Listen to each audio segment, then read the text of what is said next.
దాదాపుగా తెలుగు సినిమా పరిశ్రమలో తన ముందు తరంతోనూ, తన తరువాతి తరంతో కూడా మల్టీ స్టారర్ సినిమాలు చేసినటువంటి ఏకైక హీరో.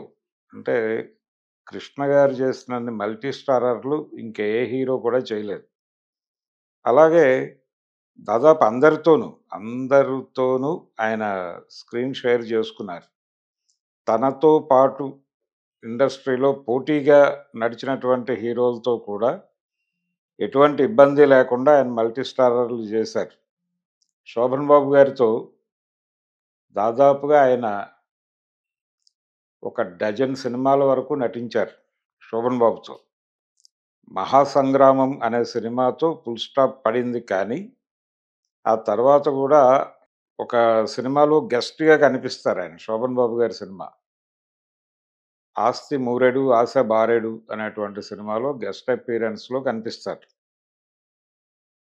అయితే వాళ్ళిద్దరూ కలిసి నటించటం అనేది 'మహాసంగ్రామంతో' ముగిసింది. దానికి 'శోభన్ బాబు' గారే కారణం. అంటే నేను నటించను మల్టీ స్టారర్స్‌లో అని జెప్పి ఆయన ప్రకటించటంతో అలా అయిపోయిందది. దానికి ముందు చాలా పెద్ద సెన్సేషనల్ హిట్స్‌లో చేశారు వాళ్ళు. రామానాయుడు గారి బ్యానర్‌లో 'ముందడుగు' అనే సినిమా చాలా పెద్ద హిట్టు. దానికి ముందు బాపయ్య గారి డైరెక్షన్‌లోనే వచ్చినటువంటి రామానాయుడు గారి సినిమానే 'మండే గుండెలు' కూడా చాలా మంచి హిట్ అయింది ఆ సినిమా. ఇలా వారిద్దరి కాంబినేషన్‌లో వచ్చిన సినిమాలు 'కురుక్షేత్రంలో' వాళ్ళిద్దరూ కలిసి నటించారు పౌరాణిక చిత్రం. అలాగే కృష్ణ గారి సొంత సినిమా అది. దానిలో 'శోభన్ బాబు' గారితో కలిసి నటించటం. అలా ఇంకొంచెం ముందుకెళ్తే రామారావు గారు, 'శోభన్ బాబు' గారు వీళ్ళందరితో కలిసి ఆయన చేసినటువంటి 'విచిత్ర కుటుంబం' ప్రకాష్ రావు గారి డైరెక్షన్‌లో. అలా ఎన్టీఆర్‌తో దాదాపు 5 సినిమాలు నటించాడాయన. ఈ 5 సినిమాల్లోనూ ఆయన తమ్ముడి పాత్రే పోషించాడు. మొదటి సినిమా 'స్త్రీ జన్మ' అది రామానాయుడు గారి బ్యానర్‌లోనే వచ్చింది. ఆ తరువాత 'విశ్వేశ్వరరావు' గారి బ్యానర్‌లో 'నిలువు దోపిడి' అనే సినిమా చేశాడాయన. ఆ తర్వాత ప్రకాష్ రావు గారి డైరెక్షన్‌లో 'విచిత్ర కుటుంబంలో' నటించాడు. అందులో తమ్ముడే. 'నిలువు దోపిడిలో' కూడా తమ్ముడే. ఒక రకంగా 'నిలువు దోపిడి' కథకి 'గుండమ్మ కథ' ఇన్‌స్పిరేషన్ అంటారు. అలా అంటే ఒక రకంగా ఇందులో కూడా అత్తగారికి బుద్ధి చెప్పడం లాంటి స్కీమ్ ఉంటుంది.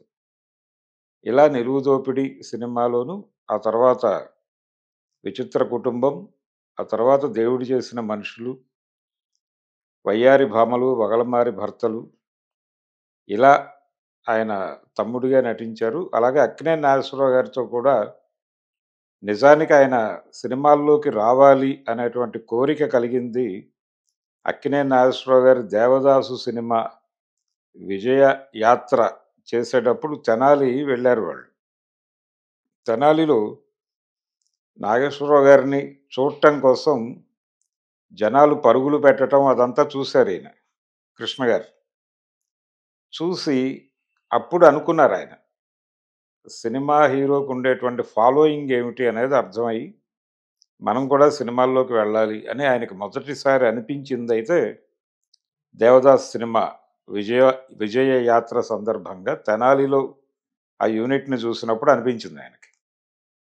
అలా అక్కినేని నాగేశ్వరరావు గారు ఆయన నట జీవితం మీద ఒక ప్రభావం చూపించాడు. 'ఎన్టీ రామారావు' గారు ఆయనకు అభిమాన నటుడు. రామారావు గారి సినిమాలన్నీ ఆయన రెగ్యులర్‌గా చూసేవారు. ఆయన అభిమాని.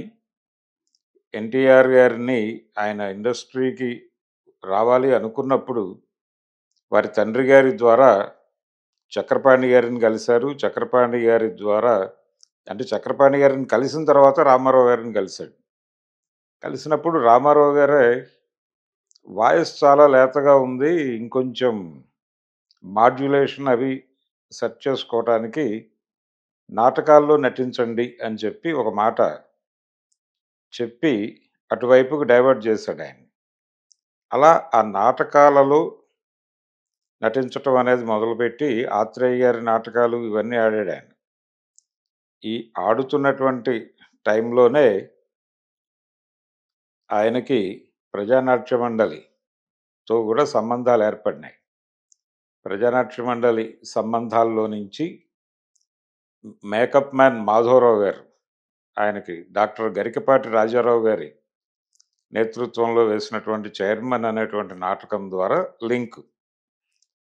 ఇలా ఆయన సినిమా ప్రయాణంలోకి వెళ్ళి మళ్ళీ నాటకాల్లోకొచ్చి, ఆ తర్వాత మళ్ళీ సినిమాల్లోకి వెళ్ళారు. ఆదుర్తి సుబ్బారావు గారి 'తేనె మనసులు' సినిమా ద్వారా. ఇది ప్రయాణం. ఈ ప్రయాణంలో ఆయన మొదటి సినిమాలోనే రామ్మోహన్‌తో కలిసి నటించారు. రామ్మోహన్‌తో కలిసి నటించడం, తర్వాత సినిమాలు కూడా రామ్మోహన్‌తోనే చేయటం. ఆ తర్వాత 'గూఢచారి 116లో' 'గూఢచారి 116' ఆ సినిమాలో శోభన్ బాబు గారితో స్క్రీన్ షేర్ చేసుకున్నాడాయన. అయితే నేరుగా వాళ్ళిద్దరూ కలిసి కనిపించరు గానీ, శోభన్ బాబు గారి తర్వాత కృష్ణ గారు ఆ గూఢచారిగా ప్రవేశించటం అనేది జరుగుతుంది. ఈ క్యారెక్టర్ చేయటానికి శోభన్ బాబు గారు అంగీకరించటం అనేది చాలా గొప్ప విషయం. ఎందుకంటే అప్పటికి ఈయనది 3 సినిమాల వయస్సే. కానీ ఆయన అప్పటికి చాలా సినిమాల్లో అంటే 'భక్త శబరి'తో మొదలైనటువంటి ప్రయాణం, 'లవకుశ' ఇలాంటి సెన్సేషనల్ హిట్ సినిమాల్లో ఉన్నాడాయన. అలా ఈయన చేస్తున్నటువంటి సినిమాలో చిన్న రోల్ చేయటం, ఒక గెస్ట్ అపియరెన్స్ లాంటిదది. అలా నటించటం అనేది గొప్ప విషయం. ఇలా ఆయన ప్రయాణం మల్టీ స్టారర్స్‌తోనే మొదలైంది.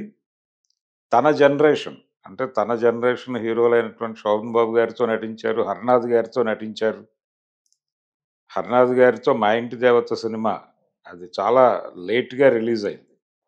చాలా గ్యాప్ తీసుకొని రిలీజ్ అయింది ఆ సినిమా. రకరకాల కారణాల చేత. అయినప్పటికీ సినిమా ఒక మోస్తరుగా ఆడింది.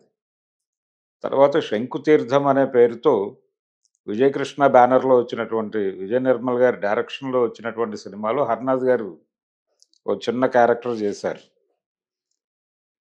ఇలా 'హర్నాథ్' గారితో యాక్ట్ చేశారు. 'శోభన్ బాబు' గారితో చేశారు. 'రామారావు' గారితో తన ముందు జనరేషన్ హీరోలైనటువంటి 'రామారావు' గారు, 'నాగేశ్వరరావు' గారితో చేశారు.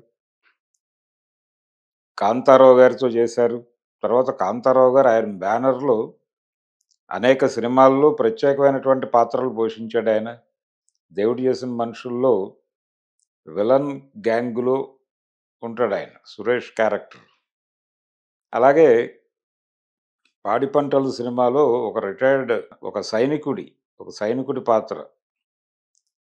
అంటే చాలా కీలకమైన పాత్రే ఆ సినిమాలో అది. అలా 'కాంతారావు' గారు 'పద్మాలయ' సినిమాల్లో ఒక పర్మనెంట్ ఆర్టిస్ట్‌గా కనిపిస్తారు. 'సీతారామరాజులోను' ఇలా దాదాపుగా 'కాంతారావు' గారికి 'కృష్ణ' గారి సినిమాలో ఒక క్యారెక్టర్ ఉండేది. అలాగే 'జగ్గయ్య' గారికి ప్రాధాన్యత ఉండేది 'కృష్ణ' గారి సినిమాల్లో. ఇది ఒక పద్ధతి. 'గుమ్మడి' గారు. 'గుమ్మడి' గారికి డెఫినిట్‌గా ఒక క్యారెక్టర్ ఉండేది. అంటే ఇదంతా తెనాలి బంధం కావచ్చు. ఇలా